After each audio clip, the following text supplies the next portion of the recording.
Chapter 1. The ultimatum that broke a lifetime of obedience. The front door of my brand new single-family wedding home slammed open hard enough to rattle the newly installed window trim, and I knew instantly this was not a casual family visit. I was standing in the middle of my empty living room, running my palm over smooth, freshly painted drywall, breathing in the faint, clean scent of new construction. At 32 years old, this house was the first entirely independent asset I had ever owned. No family loans, no down payment gifts, no favors. Every single dollar came from 6 years of overtime, skipped vacations, rigid budgeting, and sacrificing every small luxury to build a stable future for myself and my fiancé, Ethan. I grew up in a lower-middle-class suburban household where the rule was unspoken but absolute. The son gets the future. The daughter gets the responsibility. My parents raised me to be quiet, compliant, and grateful for whatever scraps I was given, while my younger brother Jake was coddled, excused, and prioritized in every single family decision. For my entire life, I had accepted that unfair dynamic. I let Jake take my birthday gifts, my new clothes, my college savings when his CAR broke down, my holiday bonuses when my parents needed cash. I did it because I believed family loyalty meant sacrifice, and I clung to the naive hope that one day my parents would see my efforts and love me equally. Buying this wedding home was my first act of true self-investment. I worked as a senior financial analyst at a regional corporate firm, clocking 55 to 60-hour weeks, turning down promotions that required relocation, and denying myself every unnecessary expense just to lock down this property before our wedding. Ethan and I planned to RRY in 3 months, settle into this house, and build a calm, peaceful life free from the chaotic, one-sided demands of my childhood family. I thought finally building something for myself would earn me respect. I was wrong. My mother, Linda Bennett, urged straight into the center of my living room, her shoes tracking dirt across the brand-new hardwood floors I had spent 3 weekends cleaning.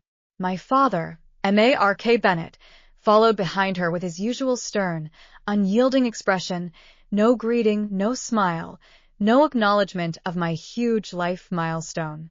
My brother Jake, 27 years old, unemployed half the year, chronically dependent on our parents, trailed lazily behind them, his eyes scanning every corner of my house with blatant, greedy admiration.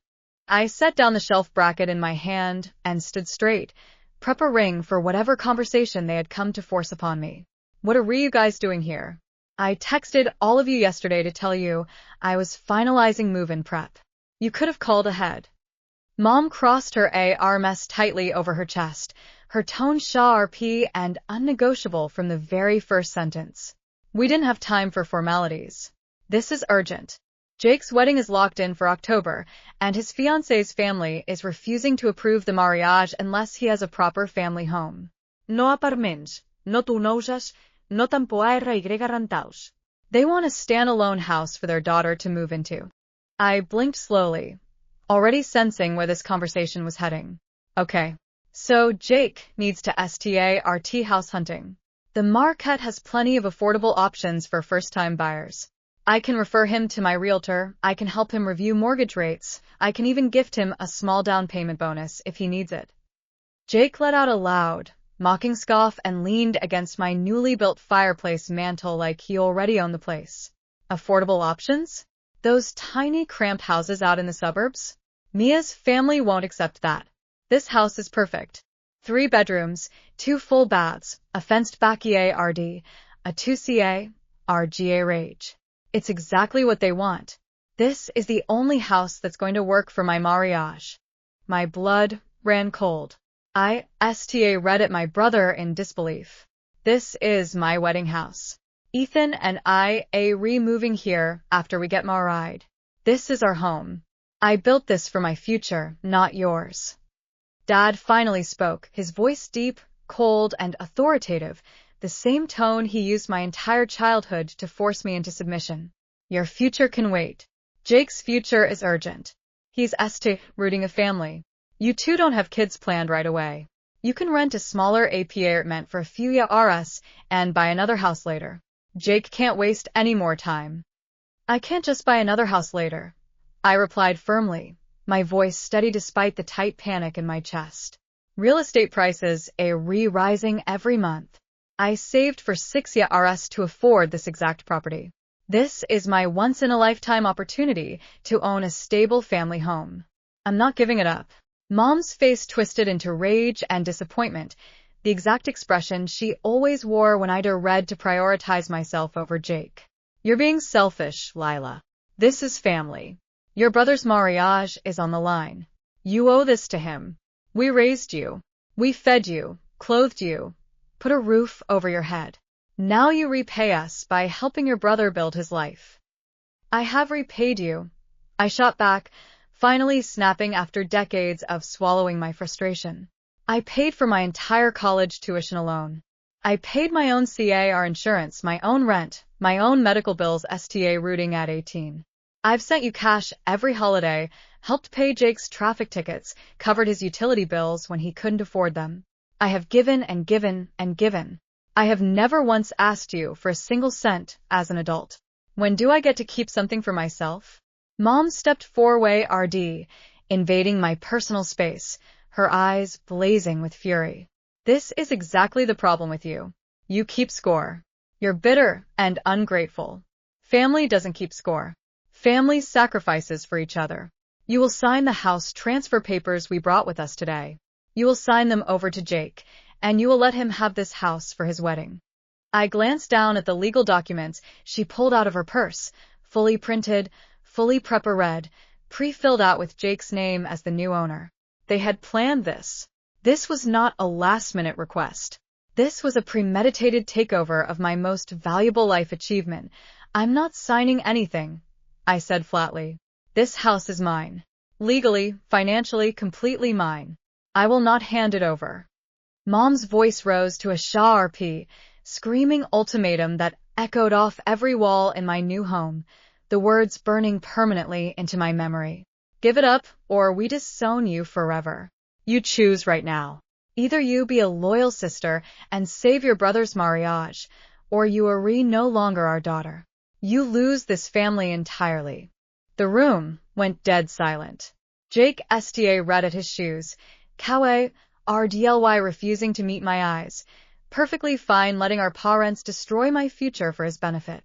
My father stood impassive, no mercy, no hesitation, fully backing the cruel demand. For 20 years, I had bent over backway RD for this family. I had accepted every unfair rule, every stolen opportunity, every one-sided sacrifice. In that moment, I realized none of it had ever been enough. They would never be satisfied until I had nothing left for myself. I need time to think, I whispered, my throat tight with suppressed emotion. Dad shook his head firmly. 48 hours. That's your only window. If those papers are rent signed and submitted by the end of the deadline, you are disowned permanently. No more family visits, no more holiday gatherings, no more calls, no more support. You are cut off completely. Without another word, they turned and walked out of my house, the front door slamming shut, so hard the entire frame shook. I stood alone in my empty wedding home, surrounded by the future I had built, now hanging entirely in the balance of an impossible choice. Sacrifice my marriage home and ruin my own life for my brother's convenience, or lose my entire family forever. I sank down onto the BA floor, buried my face in my hands, and let myself feel the weight of 20 years of unfair treatment crash over me. I had always wanted my parents' love. I had always chased their approval. But love that requires you to destroy yourself is not love at all. Over the next 2 days, my parents bombarded me with guilt-tripping texts, endless calls, and passive-aggressive social media posts talking about ungrateful children. Jake texted me once, simply saying I was ruining his life. Not one of them asked how I felt. Not one of them read that I was losing my dream home, my wedding stability, my future security.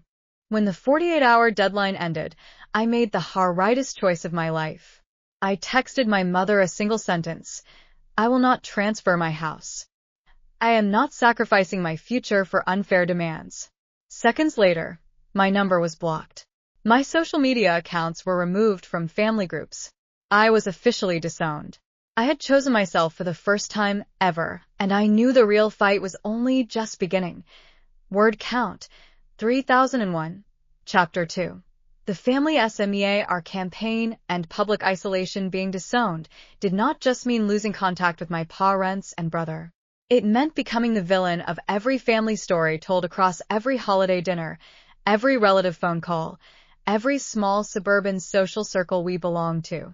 Within 3 days of my final refusal to hand over my wedding house, my parents had launched a full-scale SMEA, our campaign designed to isolate me completely and force me into submission.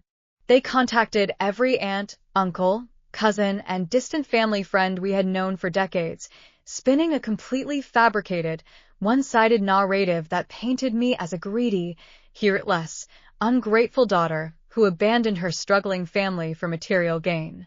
According to their version of events, I was a wealthy, high-earning woman with multiple properties, refusing to lift a finger to help my poor, hard-working brother secure a home for his upcoming wedding.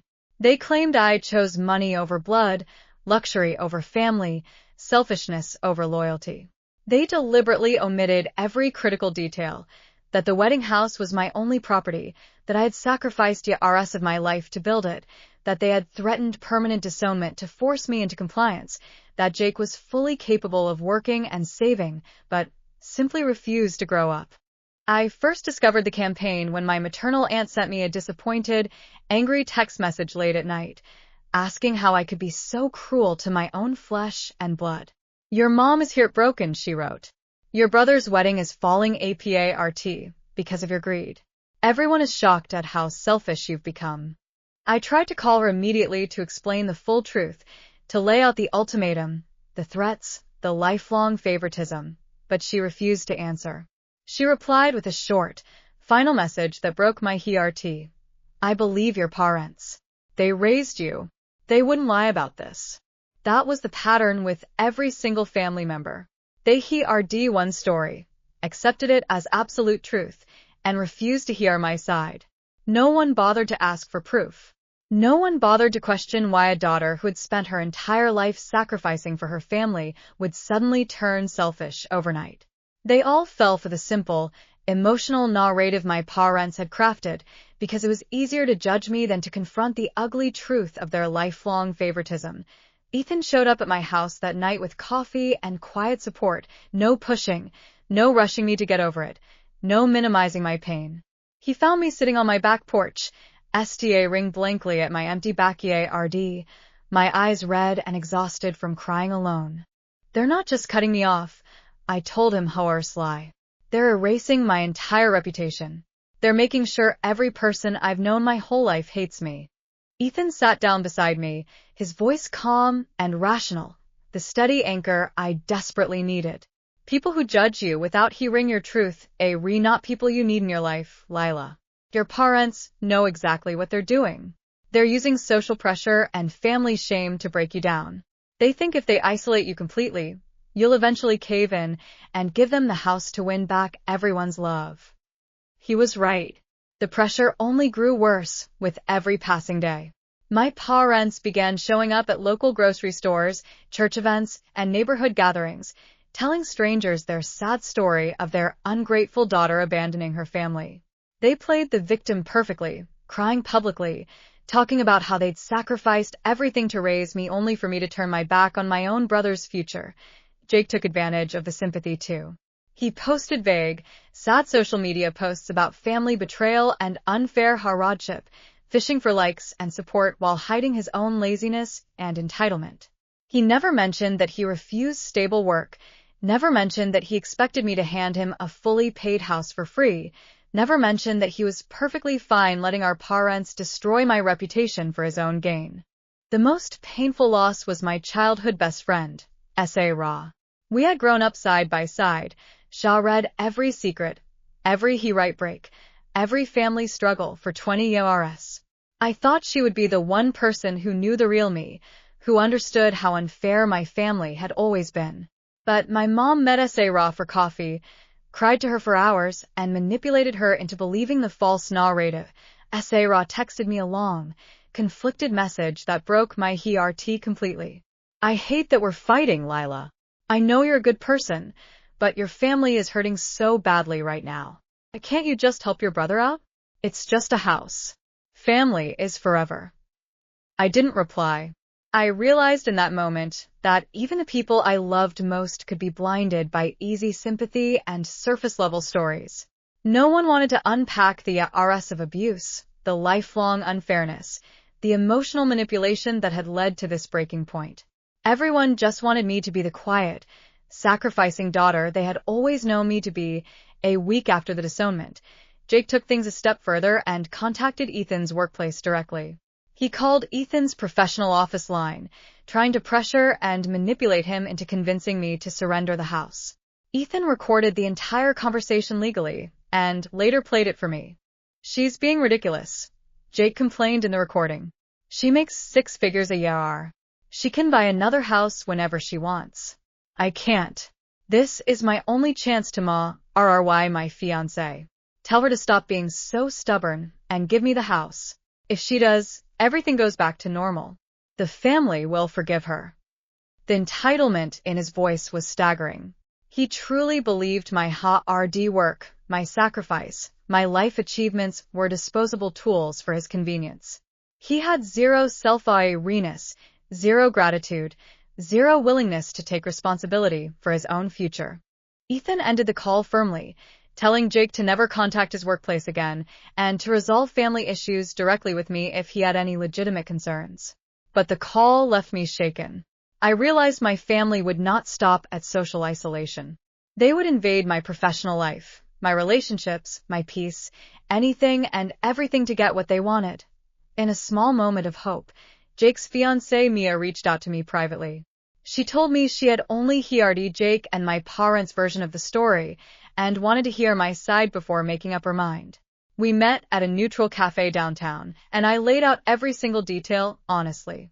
I showed her my 6 years of bank statements, my overtime records, my closing documents for the house, the text records of the disownment ultimatum. Everything. Mia sat silently through the entire explanation, her face growing more shocked and upset with every detail.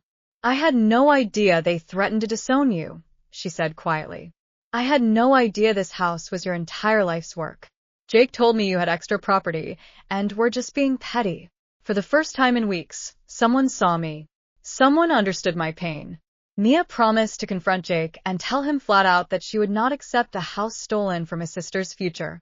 I left the cafe feeling hopeful that the conflict might finally end, that rationality could prevail over family toxicity. That hope died within 48 hours. When Mia confronted Jake, he flew into a rage, accused her of betraying him, and refused to listen to any truth. He doubled down on his demands, told Mia she had to choose between him and me, and insisted I was obligated to sacrifice for his marriage. Mia texted me sadly, telling me she could not change his mind. Jake was too far gone in his entitlement and family biased. I closed my phone and read out my office window, finally accepting the full reality of my situation. My family would not be reasoned with. They would not feel remorse. They would not stop ring my name. They would keep pushing, keep manipulating, keep isolating me until I either surrendered my future or fought back harder than I ever had before. I had lost my family, my friends, my social reputation in just 2 weeks. But I still had my house. I still had Ethan. I still had my self-respect.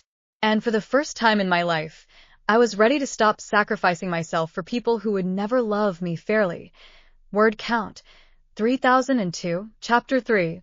Desperate family pressure and false compromise traps. 2 weeks after the official disownment, my parents shifted their strategy from outright threats and public SMEARS to calculated, manipulative fake compromise. They realized their isolation campaign had not broken me, that I was still refusing to surrender my wedding house, so they changed tactics to lure me into letting my RD down.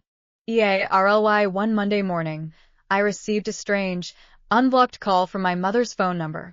I hesitated before answering, fully aware of their manipulation patterns, but I picked up anyway, curious what new tactic they would deploy. Her voice was soft, tearful, and remorseful, a complete contrast from the screaming anger she'd used during our confrontation. "Lila, I miss you," she said quietly. "This family is broken without you. Your dad and I haven't slept right since we fought. We hate being separated from our daughter. Can we just talk? No arguments, no demands, just a calm conversation." I was cautious but willing to listen. Deep down, a small, foolish part of me still craved reconciliation, still hoped they would finally apologize and recognize how unfairly they had treated me. I agreed to meet them at a neutral public park near my neighborhood, on the condition that there would be no ultimatums, no pressure, no demands during the conversation. When I arrived at the park, my parents were sitting on a bench alone, no Jake present, dressed casually, pretending to be sad and regretful. They greeted me gently, spoke softly, and spent the first 20 minutes apologizing vaguely for being too hard and letting stress get the better of them. "We love you, baby," my mom said, reaching out to hold my hand. "We never wanted to disown you. We just panicked for Jake's future. We were desperate. We know we were wrong to threaten you like that." For a moment, I almost believed her. The childhood longing for maternal affection read up instantly, making me want to forgive and forget everything. But I forced myself to stay grounded. I knew better than to trust their sudden change of heart. Sure enough, after the soft apologies and fake remorse, the demands slowly returned. "We've thought of a compromise," my dad said ruefully. "We won't ask you to fully sign the house over permanently. Just let Jake and Mia live there for 2 years while they save up for their own home. After 2 years, they'll move out, and the house is fully yours again. No strings attached." I read at them in disbelief. That's not a compromise. That's still me sacrificing my wedding home for my brother. Ethan and I are supposed to move in after our wedding. We can't delay our marriage home for 2 years. Mom's fake TRS returned instantly. "It's only 2 years, Lila. It's such a short time. You can rent a small apartment and wait. Your marriage can wait. Jake's wedding cannot. Don't you want to fix our family? Don't you want us to be close again?" I saw the trap immediately. If I let them move in temporarily, they would never leave. They would occupy my house, remodel it to fit their needs, build their life there, and then demand permanent residency. They would use family guilt to force me into letting them stay forever. Temporary always turned permanent with my family. "No," I said firmly. "I'm not delaying my marriage, my move-in, my future for any temporary arrangement. This house is for my life with Ethan. I'm not sacrificing it." In an instant, the soft remorse vanished. My mom's expression hardened again, her gentle tone turning cold and bitter. "So, you're still choosing a house over your family? All our apologies meant nothing to you? You're still that selfish, ungrateful girl?" "I'm not choosing a house over family," I replied calmly. "I'm choosing myself over abuse. A family that only loves me when I sacrifice everything for them is not a real family." My dad stood up angrily. "We tried to be nice. We tried to compromise. You refused every olive branch we offered. This is your fault. If you had any compassion, any loyalty, you would fix this."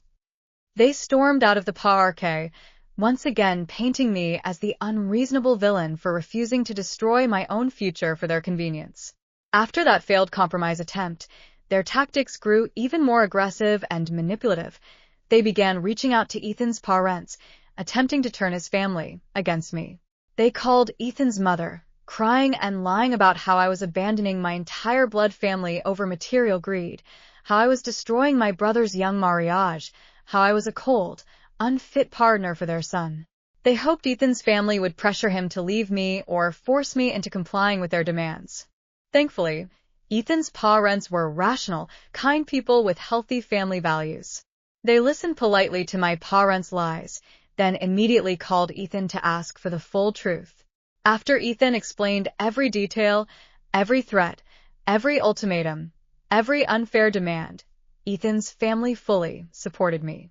They told my parents firmly that no person should ever be forced to surrender their hard-earned property for entitled family members, and they cut off all further contact with my toxic parents.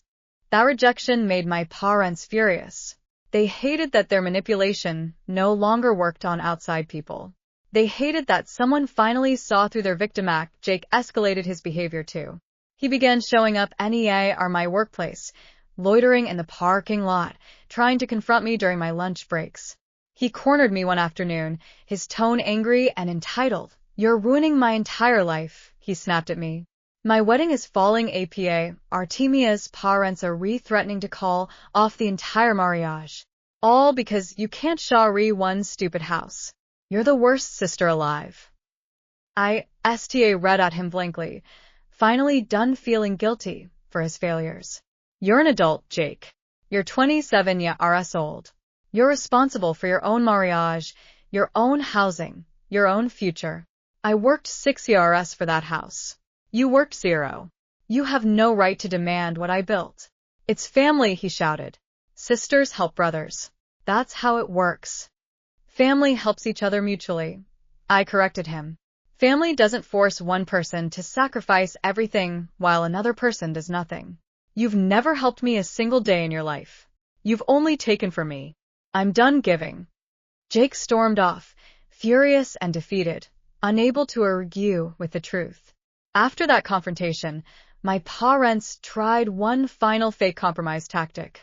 They texted me offering to pay me rent if I let Jake live in a house. They promised monthly payments, promised to respect my property, promised to move out on time. I saw through every lie.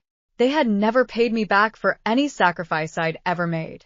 They would never pay rent. They would never leave Riley. I declined the offer instantly. With every failed manipulation attempt, my family's hatred for me grew deeper. But my resolve grew stronger. I stopped feeling guilty. I stopped craving their approval. I stopped hoping for their love. I finally understood that some family bonds not worth saving.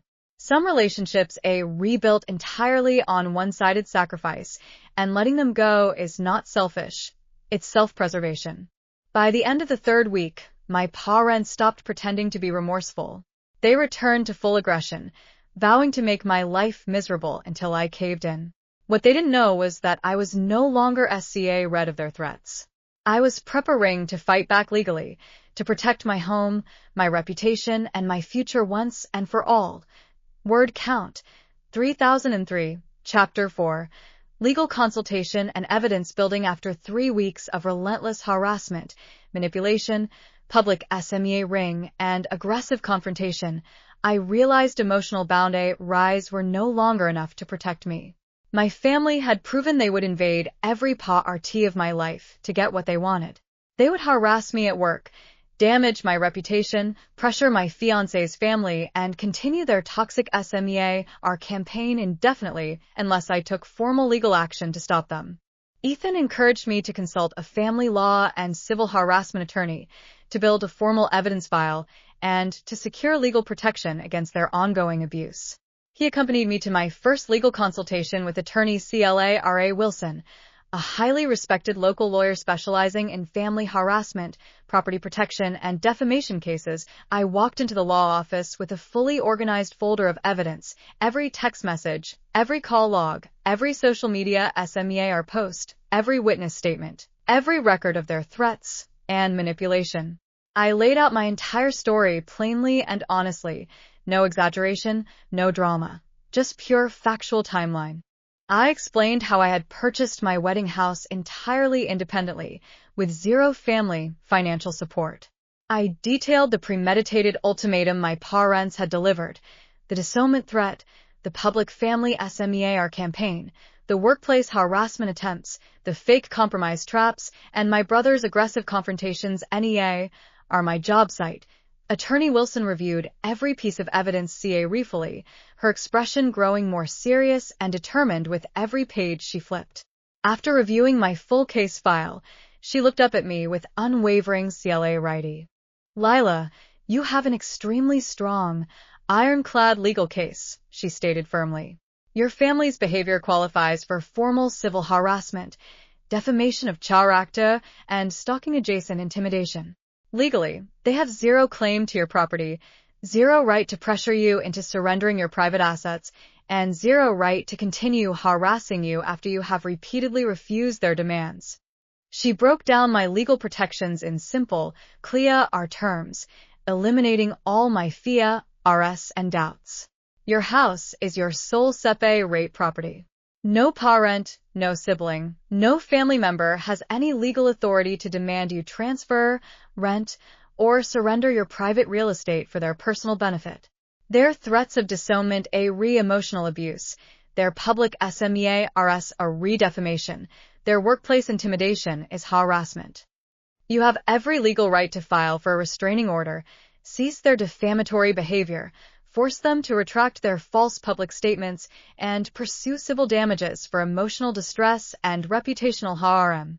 For the first time since this nightmare began, I felt validated. I was not being selfish. I was not being unreasonable. I was a victim of targeted family harassment, financial coercion, and public character assassination. My family's actions were not just morally wrong, they were legally actionable. Over the next 48 hours, I finalized my full evidence file with Ethan's help. We organized every time-stamped text message where my parents issued threats, every social media screenshot of their false narratives, every witness account from family members who privately admitted my parents were lying, every record of Jake's workplace intimidation attempts, and the recorded phone call of Jake pressuring Ethan. We also collected official legal documentation proving my sole home ownership, closing papers, mortgage payoff receipts, property title records, tax documents. Every legal proof that confirmed the house was 100% mine, no family involvement whatsoever. Attorney Wilson began drafting my formal legal petitions immediately. She outlined my full legal strategy step by step, designed to protect me permanently and hold my family accountable for their toxic behavior. First, we would file for a civil no-contact restraining order against my parents and my brother, legally prohibiting them from contacting me, approaching me, harassing me, or loitering anywhere my home or workplace. Second, we would send a formal legal cease and desist letter demanding they immediately stop all defamatory public statements, remove all false social media content, and cease spreading fabricated narratives about my character. Third, we would reserve the right to pursue formal defamation lawsuits and emotional distress damages if they continued their SMEA campaign after receiving legal notice. Fourth, we would legally document every instance of their coercion and threats to establish a permanent legal record of their toxic family behavior, protecting me from any future false claims they might attempt to make in court. While we finalized legal paperwork, my family continued their harassment, completely unaware was building an ironclad case against them. My aunt continued messaging me angrily, distant cousins continued judging me, and my parents continued posting vague victimized content online, painting me as the cruel, ungrateful daughter. They believed I was isolated, powerless, and helpless without my family's support. They assumed I would eventually break down and surrender my house to win back their approval. They had no idea I was no longer fighting for reconciliation. I was fighting for protection, for justice, and for permanent peace. Mia reached out to me one final time during this period, conflicted and upset. She told me Jake was refusing to work, refusing to save money, and fully insisting that my house was their only option for marriage. She admitted she was beginning to realize Jake's entitlement was the true problem, not my refusal to sacrifice myself. She told me privately that she would not blame me at all if I chose to fight back legally against my family's abuse. Her quiet support meant more than she knew. It confirmed what I had already realized. The rational, unbiased people could see the truth clear ROI. Only my toxic family and their manipulated followers were blind to the unfairness. By the end of the month, all my legal documents were finalized, all evidence was organized, and my case was ready for official court filing. I was no longer a helpless daughter being bullied by her family. I was a protected adult with legal standing, proof, and a clear path to ending the harassment permanently. The second my family received the official legal cease and desist letter in their mailbox, their entire toxic campaign began to crumble. For the first time, they were forced to face real consequences for their actions, and their arrogant confidence shattered instantly. Word count: 3004, Chapter 5. Legal cease and desist. Family panic and backlash. The certified legal cease and desist letter arrived at my parents' suburban home on a quiet Friday morning, and it triggered immediate, explosive panic within my entire family unit. Up until that moment, my parents and brother had operated under the delusion that family toxicity was untouchable, that blood relation gave them unlimited permission to harass, manipulate, and pressure me without any real-world consequences. They thought family conflict was just private drama, nothing legal, nothing enforceable. The second they opened the official law firm letterhead, read the formal legal demands, and saw the threat of restraining orders and defamation lawsuits, their entire arrogant attitude collapsed into frantic rage and fear. My phone exploded with dozens of blocked and unblocked calls, angry text messages, and desperate voice memos from my parents and Jake. I did not answer a single call. I did not open a single message.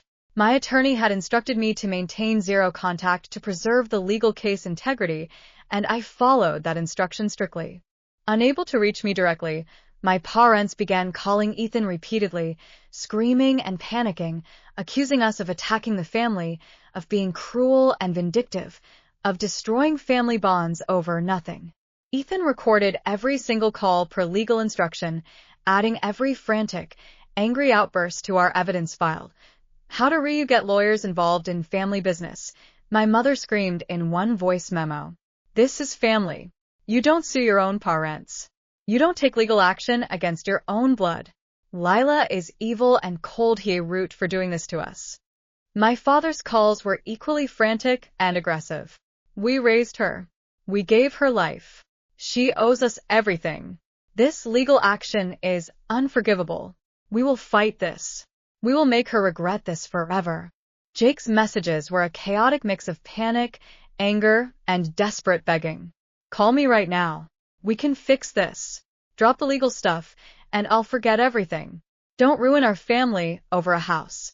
It was fascinating to watch their complete reversal of behavior. For weeks, they had been cruel, unyielding, and unapologetically demanding, threatening permanent disownment and public ruin. Now that real legal consequences were on the table, they were suddenly desperate for peace, suddenly begging for reconciliation, suddenly acting like family harmony mattered more than the house. Their hypocrisy was staggering. They could abuse me, threaten me, isolate me, and steal my future freely, but the second I defended myself legally, I became the cruel, ungrateful, destructive child. Over the weekend, my parents called every single family relative in a blind panic, trying to rally support against my legal action. They changed their narrative entirely, now claiming I was suing them for no reason, that I was attacking my own family, that I was using lawyers to bully my poor, innocent parents and brother. This time, however, their narrative did not work as well. Several older family members were unsettled by the extreme escalation of legal action. They began asking questions, pushing my parents for specific details, demanding to know what actions had led to a formal cease and desist letter. For the first time, my parents could not hide behind vague victimhood. They were forced to admit they had threatened permanent disownment, pressured me to surrender my property, and harassed me relentlessly. Some relatives finally began to see the truth. A few distant cousins privately texted me to apologize for judging me a liar, admitting my parents' story had been heavily one-sided and manipulative. On Monday morning, my parents attempted to negotiate a private settlement with my attorney, desperate to avoid public court proceedings and permanent legal records. Their settlement offer was weak, self-serving, and completely insincere. They offered a fake, non-apology apology, promised to stop public SMEA ring, and begged us to drop all legal action on the condition that I still allow Jake to live in my house temporarily. They refused to take any accountability for their threats, refused to acknowledge their harassment, refused to compensate me for emotional distress, and refused to guarantee zero future pressure. In short, they wanted all legal protection for themselves while still retaining the ability to pressure me for my property. It was a blatant attempt to escape consequences while continuing their toxic agenda. My attorney rejected their settlement offer instantly and firmly, stating that no settlement would be approved without full formal accountability, written no-contact guarantees, and public retraction of all false defamatory statements. When my parents Leah reneged their settlement attempted failed, their panic turned to pure rage. They made one final desperate attempt to manipulate me through guilt, sending a long, emotional text message full of martyrdom and victimhood. We are your parents. We gave you life. No matter what we did, you owe us unconditional loyalty. You are bringing public shame on this family by taking legal action against us. You will regret this for the rest of your life. No child wins against their parents. I read the message calmly, feeling zero guilt, zero doubt, zero remorse. I replied with one single sentence through my attorney: loyalty is mutual. Abuse is not family. Consequences, reneged. That reply broke their last shred of control over me. They realized I was no longer susceptible to their guilt trips, no longer afraid of their threats, no longer craving their approval. I was fully, permanently free from their emotional manipulation. As the week progressed, Jake's wedding plans began to officially collapse without my house to leverage. Mia's family issued a formal ultimatum to Jake's family: no suitable marital home equals canceled wedding. With no house from me, no savings from Jake, and no ability to purchase a new property, the wedding was officially postponed indefinitely. Jake lost his entire wedding timeline, his fiancé's family's trust, and his future marriage security entirely due to his own entitlement and refusal to take responsibility. Instead of reflecting on his own failures, he blamed me entirely, seething with hatred that I had refused to sacrifice my life for his dreams. My parents also began to face quiet social consequences in their community. Church friends and neighbors heard fragments of the story. Leah or Ned they had threatened to disown their daughter over a house they did not own, and began pulling away from their toxic drama. Their social reputation, which they had spent years protecting, began to slowly crumble. For the first time in my entire life, the unfair balance of power had shifted. My family was no longer the ones holding all the control, all the judgment, all the power. I was finally in control of my own life, my own property, and my own peace. As the month came to a close, my attorney filed for the formal civil restraining order, scheduling our official court hearing for the following month. The final public reckoning was officially set in motion, and my family's days of unpunished toxicity were finally coming to an end. Word count: 3005, Chapter 6, Broken Wedding and Family Internal Collapse. In the weeks leading up to our court hearing, the toxic unity of my parents and my brother completely shattered. For years, their family alliance had been built on a simple, selfish agreement. My parents would coddle and enable Jake's entitlement, and Jake would validate their favoritism by succeeding where I failed, to be obedient. The second their scheme to steal my wedding house failed, that fragile alliance crumbled into bitter, infighting chaos. The first major crack read when Mia officially postponed her wedding to Jake, issuing a public, polite explanation that the couple was unable to secure stable marital housing and requires additional time for financial preparation. Privately, Mia told Jake plainly that she could no longer tolerate his refusal to work, his entitlement, and his family's toxic manipulation tactics. Mia was a hard-working, responsible young woman with a stable career and independent savings. She had planned to build a healthy, equal marriage with a partner who shared responsibility and ambition. Instead, she found herself engaged to a man who expected his sister to fund his entire future, who refused to sacrifice or work hard, and who allowed his parents to destroy his sister's life for his benefit. The postponed wedding triggered a massive argument between Jake and our parents, the first real fight they had ever had.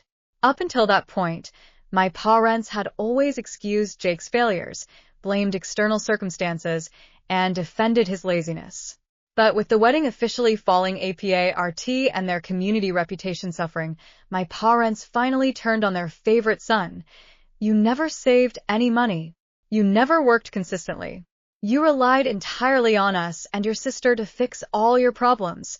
My mother screamed at Jake during a vicious family fight Leah reneged about through a distant cousin. We sacrificed everything for you, and you can't even hold a job long enough to buy a house for your own wedding. Jake, completely unused to being held accountable for his failures, exploded in rage, turning all his blame back onto our parents. This is your fault. You told me Lila would give me the house. You said you would handle everything. You made me believe I didn't need to save money. For the first time in his life, Jake could not hide behind my parents' protection. He could not blame me alone for his problems. He was forced to confront the reality that his lifelong entitlement had been enabled entirely by my parents' unfair favoritism. The fight escalated violently, with Jake storming out of my parents' house, refusing to speak to them for days, and blaming them for his ruined wedding future. My parents were left reeling, shocked that their golden child could turn on them so easily when things did not go his way. As their internal family chaos grew worse, my parents began to experience the consequences of their own toxic choices firsthand. Without me as their permanent sacrificial lamb, without my income, my help, my endless sacrifices to fall back on, their household began to struggle financially. For years, I had quietly covered countless hidden family expenses, CAR repairs, utility overages, holiday costs, Jake's random debts, home maintenance fees. I had never told them I was covering these costs, never demanded credit, never complained. I had just quietly sacrificed to keep their household stable.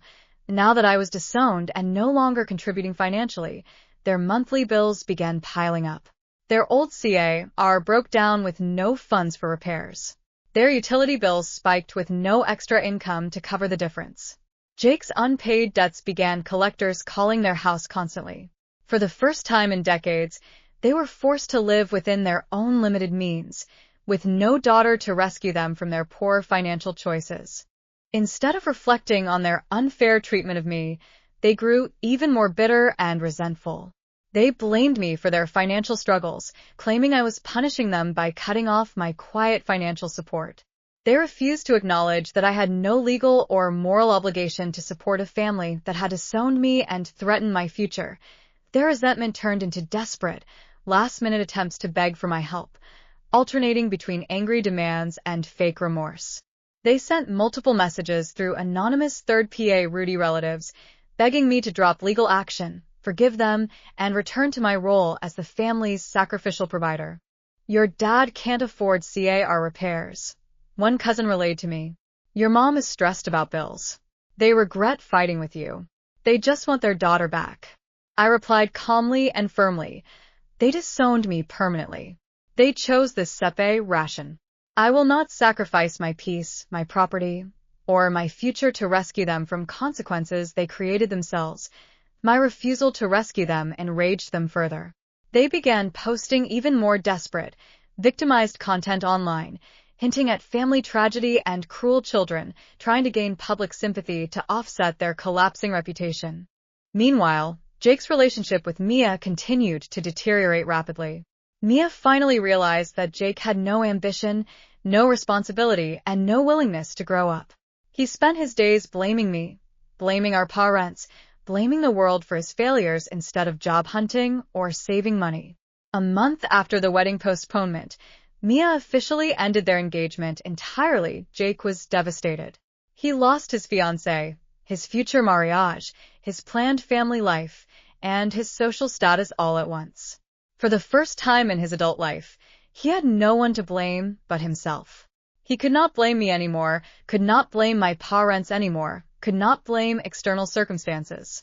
His own laziness and entitlement had destroyed his future. Instead of maturing or taking responsibility, he spiraled into anger and depression, lashing out at everyone around him. He stopped speaking to our parents entirely, leaving them lonely, bitter, and isolated in their empty suburban home. By the week before our court hearing, my once intact, favoritism-driven family had completely collapsed from the inside out. The golden son's future was ruined.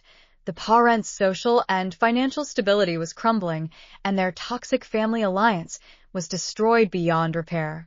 They had spent decades building their family dynamic on sacrificing me for Jake's benefit, and the second I stopped sacrificing myself, their entire family structure crumbled. It was a brutal, honest reckoning for their lifelong unfairness. While my family collapsed into chaos and bitterness, my life continued to improve steadily. I finalized my wedding planning peacefully with Ethan, moved four-way RD with home renovations without stress or interference, and rebuilt my peace and stability. I cut off all toxic family and manipulated friends, keeping only genuine, supportive people in my life. Leah Renetta Ha-RD, vital truth that month. Toxic families do not thrive because the favored child is perfect. They thrive because the sacrificed child keeps giving them stability, keeps absorbing their toxicity, keeps saving them from their own mistakes. When the sacrificed child finally chooses themselves, the entire toxic system collapses instantly. My family's collapse was not my fault. It was the natural, inevitable result of their own unfair, toxic choices. And as I read for our court hearing, I knew the official legal judgment would only confirm what life had already proven. I was right to walk away. Word count, 3006, Chapter 7. Court HEA Ring. Full truth exposed the day of the official civil restraining order court hearing arrived on a clear, crisp autumn morning, exactly 2 months after my parents issued their cruel disownment ultimatum in my brand new wedding house. I arrived at the county courthouse calm, composed and fully prepared, dressed neatly and professionally, my evidence binders organized perfectly, my attorney walking confidently beside me. In contrast, my parents and brother arrived frazzled, disorganized, and visibly stressed. My mother's eyes were puffy from lack of sleep and constant stress. My father's posture was defeated and tense. Jake looked exhausted and bitter, his face hardened with resentment from his broken engagement and ruined future. They had spent weeks panicking, fighting with each other, and scrambling to build a weak defense, and their chaos was evident in their body language. The courtroom was quiet, formal, and infertile, presided over by an experienced family court judge with zero tolerance for petty family harassment, emotional coercion, and defamatory behavior. From the moment the hearing began, the imbalance of fault was blatantly obvious to everyone present. My attorney opened the case with a clear, factual timeline, laying out every detail of the conflict without drama or exaggeration. She presented my sole property ownership documents, proving beyond all doubt that the wedding house was my exclusive legal asset, purchased with my independent income, with zero family financial contribution. She submitted time-stamped text messages, call logs, and recorded audio evidence documenting the disownment ultimatum, the public SMEAR campaign, the workplace harassment attempts, the fake compromise traps, and the ongoing emotional coercion. She presented witness statements from Ethan's parents, and from distant family members willing to confirm my family's toxic pattern of favoritism and lifelong unfair treatment. As each piece of evidence was displayed publicly in open court, my parents and brother shrank lower in their seats. Their fake victim narrative crumbled completely. The judge reviewed every document fully, asking Shah RP targeted questions that exposed every lie in their defense. When it was their turn to testify, their stories were inconsistent, contradictory, and full of obvious fabrication. My mother testified first, her voice shaky and unconvincing as she attempted to rewrite the entire history of our conflict. She told the judge she had only acted out of parental concern, claiming I had been unreasonably cold to my younger brother and that their disownment threat was nothing more than a desperate plea for me to do the right thing for family. She denied launching any SMEAR campaign, insisted they had never harassed me at work, and lied outright about never pressuring me to surrender my fully rented home. We only wanted harmony, she insisted, blinking back fake TRS. We never meant to hurt her. Lila has always been stubborn and ungrateful. We just hoped she would show some compassion for her brother's failing marriage. The judge did not let her empty lies stand unchallenged. She leaned four-way RD, tone calm but authoritative, and asked one simple, piercing question. Ma'am, if this was only a plea for family harmony, why did you come prepared with pre-printed property transfer documents before having any discussion with your daughter? My mom froze completely. Her mouth opened and closed uselessly. No excuse, no deflection, no way to spin the premeditated paperwork as a casual family conversation. The entire courtroom fell quiet. Every person in the room saw the truth instantly. This was never about harmony. This was a pre-planned takeover of my private property, masked as family obligation. My father stepped up to testify next, attempting to salvage their crumbling narrative with gruff, rigid denials. He claimed I had abandoned my family first, that parents were entitled to their adult children's support, and that my refusal to hand over the house was a selfish betrayal of lifelong parental sacrifice. He tried to argue that family duty outweighed legal property rights, insisting blood ties gave them unlimited claim to my RDA assets. My attorney cut in with precise, factual pushback, presenting decades of implicit favoritism patterns we had documented. She laid out proof of every sacrifice I had made since adolescence, every bill I had paid for the family, every expense I had covered for Jake, every opportunity one had set aside to accommodate their endless demands. She contrasted that with Jake's consistent lack of effort, zero financial contribution to the family, and lifelong reliance on my parents' enabling and my sacrifices. This is not a story of an ungrateful daughter, my attorney stated firmly to the judge. This is a decades-long pattern of targeted familial exploitation. The petitioner has spent her entire adult life supporting this family with no reciprocity, no gratitude, no fairness. When she finally refused to surrender her only major life asset for her brother's entitled benefit, she was threatened with permanent abandonment and public character destruction. By the time Jake took the stand, his arrogance was gone, replaced with bitter resentment and obvious guilt. He attempted to frame himself as a helpless victim, claiming he had no other housing options, that his marriage was ruined through no fault of his own, and that I had ruined his future out of petty jealousy. But under cross-examination, his story fell apart completely. My attorney pressed him on his employment history, his savings, his refusal to pursue affordable housing, and his deliberate choice to pressure me instead of building his own life. You have been legally capable of full-time employment for 9 years. You have no medical barriers, no financial hardships outside your own poor choices.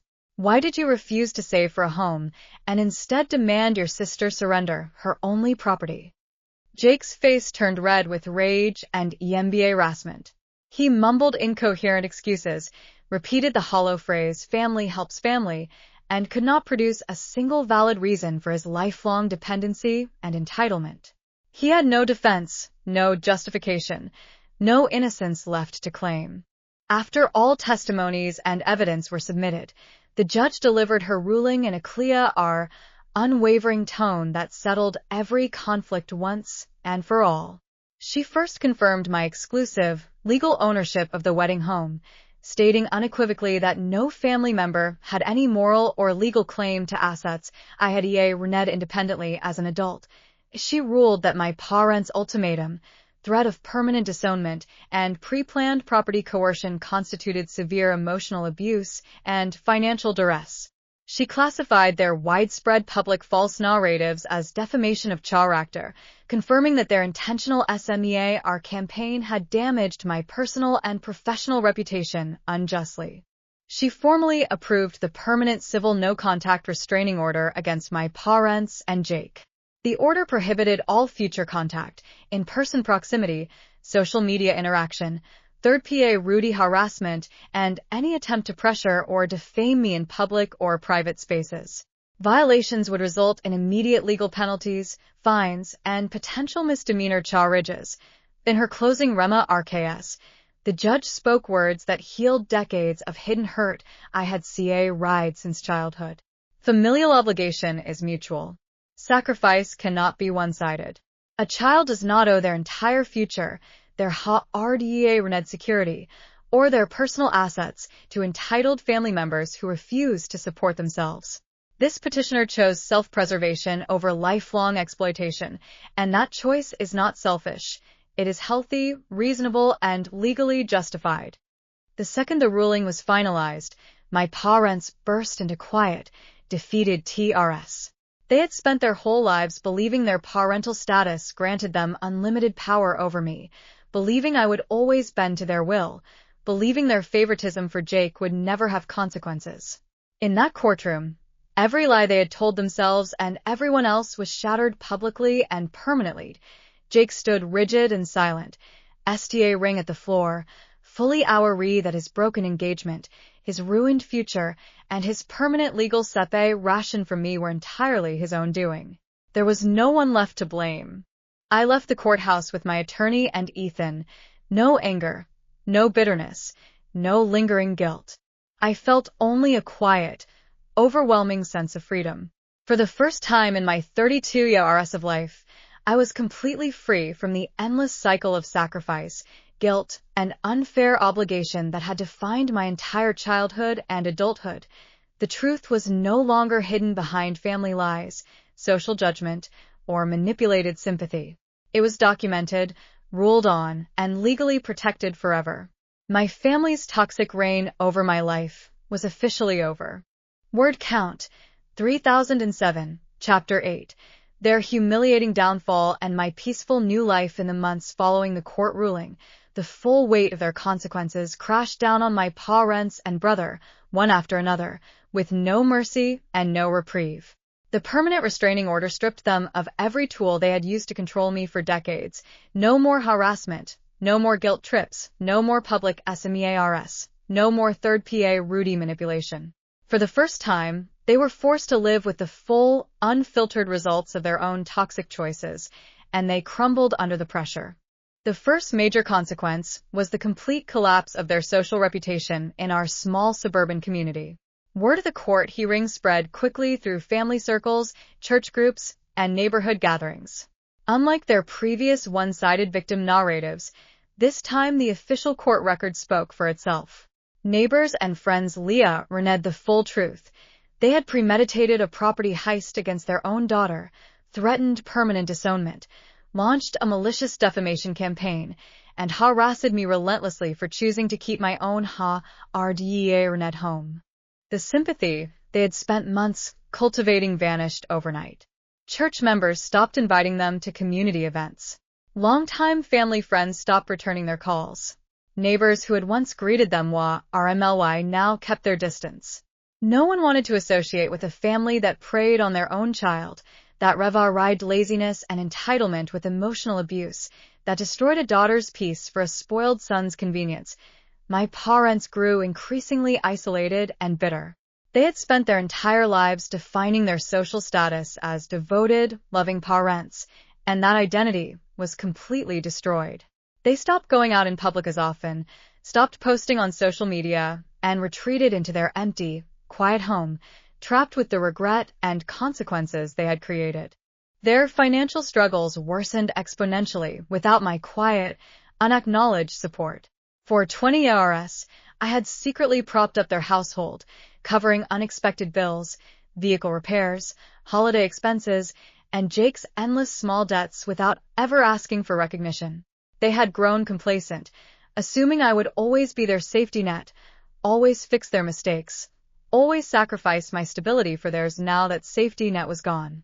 Their aging CAR broke down permanently, and they could not afford a replacement or expensive repairs. Their utility bills piled up, leading to late fees and threatened service interruptions. Jake's old unpaid credit CARD debts and traffic fines continued to generate collection calls, harassing my parents daily. They were forced to cut every luxury, skip necessary home repairs, and live paycheck to paycheck for the first time in decades. Desperate and isolated, they tried every loophole to reconnect with me, all of which violated the court order. They sent anonymous handwritten letters to my home, begged distant relatives to relay guilt-tripping messages, and even loitered my neighborhood, hoping to catch a glimpse of me. Every attempt was documented and submitted to my attorney, solidifying the permanent record of their ongoing toxicity. Each failed attempt left them more defeated and humiliated. They finally realized the RSH truth I had known all along. I was never coming back to their toxic dynamic. I would never again be their sacrificial daughter, never again prop up their failing household, never again forgive their lifelong unfairness. Jake's downfall was even more severe and irreversible. After Mia officially ended their engagement, he spiraled into a cycle of laziness, anger, and self-pity. He refused to seek steady employment, refused to budget or save money, and spent his days wallowing in resentment, blaming me and our parents for every bad thing in his life. Without my parents' constant coddling, and without me to bail him out, his life fell apart rapidly. He fell behind on his rent multiple times, faced eviction threats, accumulated new debts, and lost every small social connection he had. His friends abandoned him after growing tired of his endless victim mentality and refusal to take responsibility for his life. The worst part of his downfall was the quiet realization he could no longer avoid. He had ruined his own future for nothing. He had sacrificed his relationship with his sister, his family's peace, and his reputation for a house he never rented and never deserved. He had traded a loving, supportive sister who had spent decades helping him for empty entitlement and bitter regret. As their lives crumbled, mine flourished in ways I had never imagined possible. Freed from decades of emotional stress, guilt, and manipulation, I finally experienced true peace for the first time in my adult life. I finished renovating my wedding home exactly how Ethan and I had always dreamed, filling every room with our choices, our memories, and our future hopes. I cut off every toxic connection, judgmental relatives, manipulated old friends, anyone who had chosen to believe lies about me without hearing my truth. I surrounded myself with genuine, kind, supportive people who valued hard work, mutual respect, and healthy boundaries. My career thrived without the constant family stress distracting me. I earned a well-deserved promotion at work, increased my income substantially, and built even more financial security for my upcoming marriage. My mental health stabilized completely. The chronic anxiety and sleepless nights I had endured for years vanished once the toxic family pressure was gone. Ethan and I finalized our wedding plans without a single argument, without family interference, without guilt or obligation hanging over our heads. We planned a small, intimate, joyful ceremony with only our closest loved ones, a celebration purely for our love and our future, untainted by the toxicity of my past. I often sat on my newly finished backyard patio in the evenings, watching the sunset over my fiancé and reflected on how drastically my life had changed. Once, I would have given anything to have my parents' love and approval. Once, I believed family connection was worth any sacrifice. Now I understood the hardest, most vital lesson adulthood had ever taught me. Not all family is home. Not all blood is love, and sacrificing yourself for others never creates happiness. It only creates resentment and ruin. Midway through this season of peace, one distant cousin reached out to me privately with a quiet update that summed up their entire downfall perfectly. Your parents don't talk about you anymore, they told me. They're ashamed. They know everyone sees them for what they are. Jake stays locked in his apartment all day, angry and alone. They have no one left but each other, and they still fight nonstop.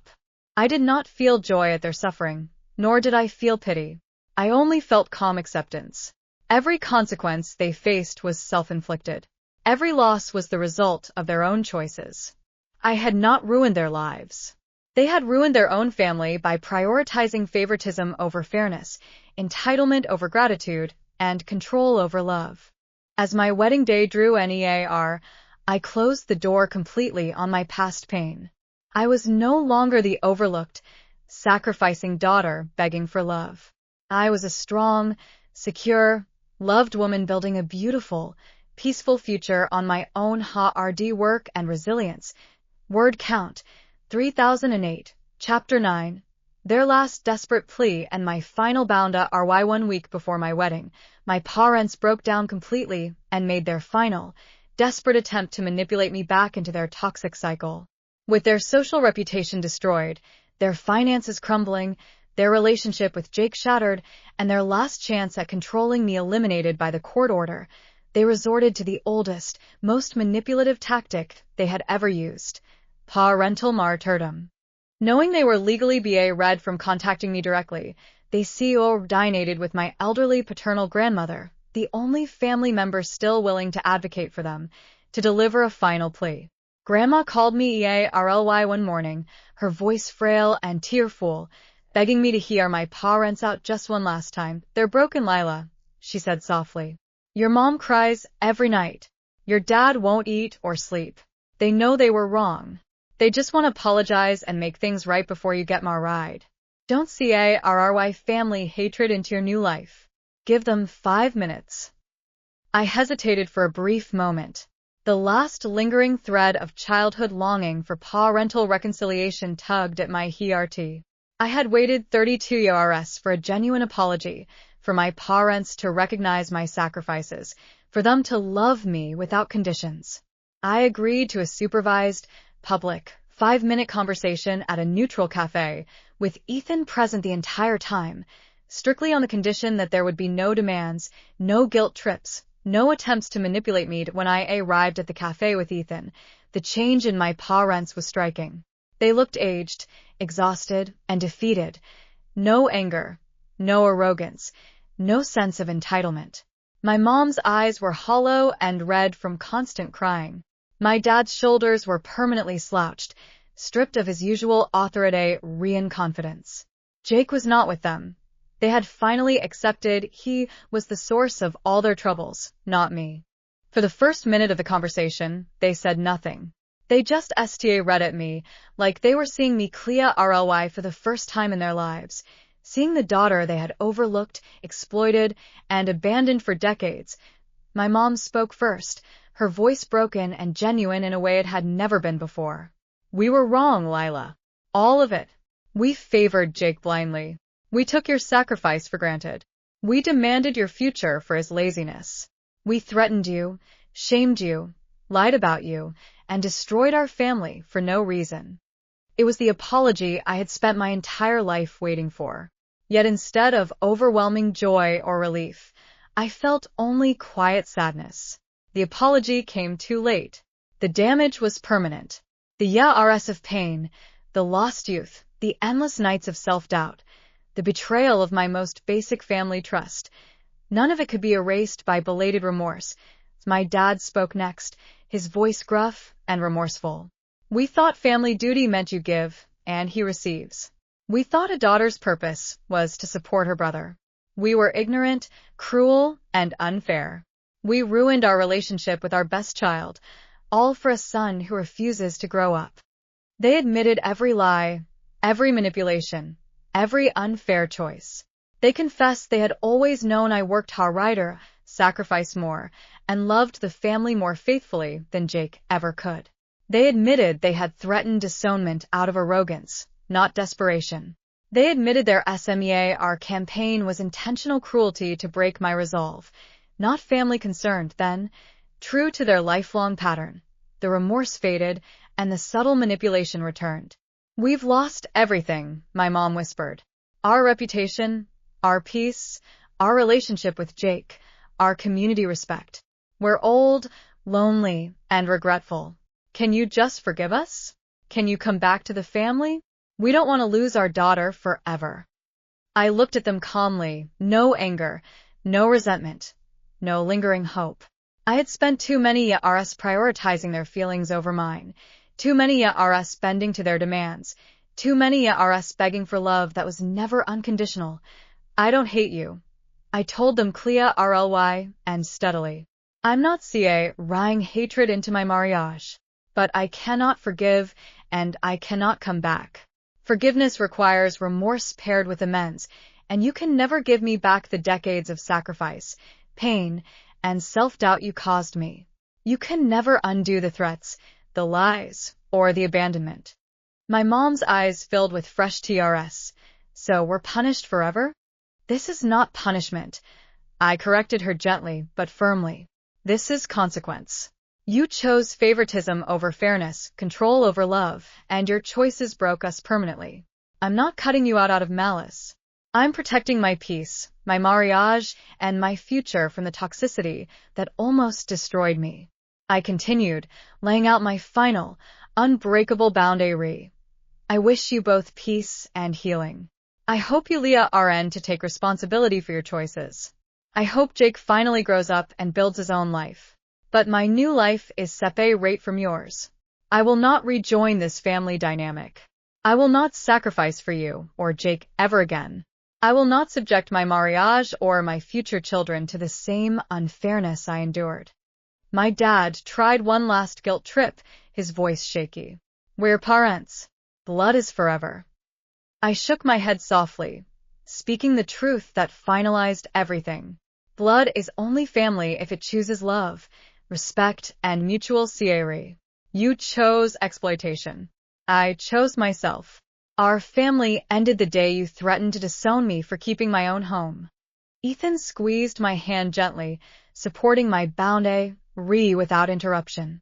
My parents read at me in defeated silence, finally understanding that their manipulation no longer worked, their guilt trips no longer landed, and their parental status no longer gave them power over me. I stood up from the table, ready to walk away from my past for good. I wish you well, but I wish myself better. This is goodbye. I did not look back as I walked out of the cafe. I left their regret, their loneliness, and their self-inflicted suffering behind me. For the first time in my life, I chose my own joy over their approval, my own future over their broken family dynamic, and my own peace over endless sacrifice. Word count, 3009, Chapter 10, Wedding Day Redemption and the Quiet Victory of Choosing Me. My wedding day arrived on a golden autumn afternoon, 3 months to the day after my parents slammed the door of my new home and issued their cruel disownment ultimatum. The day was perfect in every way: bright sunshine, soft breeze, blooming greenery, and every person in attendance loved me purely, without conditions, without expectation of sacrifice. I stood in the backyard of my fully finished wedding home, the very house my parents had tried to steal from my brother, the very space that had once held only conflict, pain, and impossible choices. Now it was filled with laughter, music, and genuine joy. Every corner of the home I had built with my own hard work hosted celebration, love, and new beginnings. The contrast between my past and present was staggering. Just months earlier, this house had been the site of my greatest heartbreak, the place where my family would destroy my future for their own selfish gain. Today, it was the sanctuary where I married the love of my life, surrounded by people who cherished me for exactly who I was, not what I could sacrifice for them. I wore a simple, elegant wedding dress, my heart light and unburdened. There were no anxious thoughts, no lingering guilt, no quiet fear of family disapproval. For the first time in my adult life, I was completely free. Free from obligation, free from manipulation, free from the endless pressure to be the perfect, sacrificing daughter. Ethan stood waiting for me at the wedding arch we had built together, his eyes full of love and pride. He had walked with me through every dark moment of this conflict, through the threats, the isolation, the SMEAR campaign, the court battle, and the final painful goodbye to my family. He had never pressured me to forgive, never rushed my healing, never made me feel guilty for choosing myself. He loved me stronger because I had learned to love myself. During our vows, I spoke quietly but firmly, my words rang the quiet victory of every hard choice I had made. I spent my whole life building happiness for other people, sacrificing my dreams to make others comfortable, begging for love that was always conditional. Today, I stopped sacrificing. Today, I choose me and I choose us. I choose a life of mutual love, respect, and peace, the kind of family I always deserved but never had. Ethan's vows echoed my truth, promising me a lifetime of equality, support, and unconditional love, the exact opposite of the family dynamic I had escaped. You fought for yourself when no one else would fight for you. You chose strength over submission, peace over chaos, and self-respect over empty loyalty. I will spend every day honoring that strength, loving you without demand, and building a home that only gives you joy, never pain. Our small group of guests cheered softly as we exchanged rings and kissed, officially beginning our new life together in the home I had rented and protected. The celebration that followed was peaceful and full of genuine connection. No drama, no judgment, no hidden agendas. Just pure, uncomplicated happiness. Midway through the reception, I stepped away from the crowd for a quiet moment alone on my backyard patio, staring out at the RD that had once been at the center of my family's greed. I thought back on every moment of the past 3 months, the ultimatum, the isolation, the fake compromises, the legal battle, the family collapse, and the final painful goodbye that I did not feel hatred for my parents or Jake. I simply felt grateful for the hard necessary lesson their cruelty had taught me. True family is not blood. True family is the people who love you fairly, who respect your boundaries, who celebrate your success, and who never ask you to destroy yourself for their benefit. A faint, distant CAR pulled up at the end of my street as I stood outside. I recognized the vehicle instantly. It was my parents' old CAR. They did not approach, did not honk, did not attempt to violate the restraining order. They simply sat there for 5 quiet minutes, watching the lights and laughter of my wedding from afar before driving slowly away. They did not get to celebrate my joy. They did not get to witness my victory. They did not get to be part of the beautiful life I had built. That was their consequence, not mine.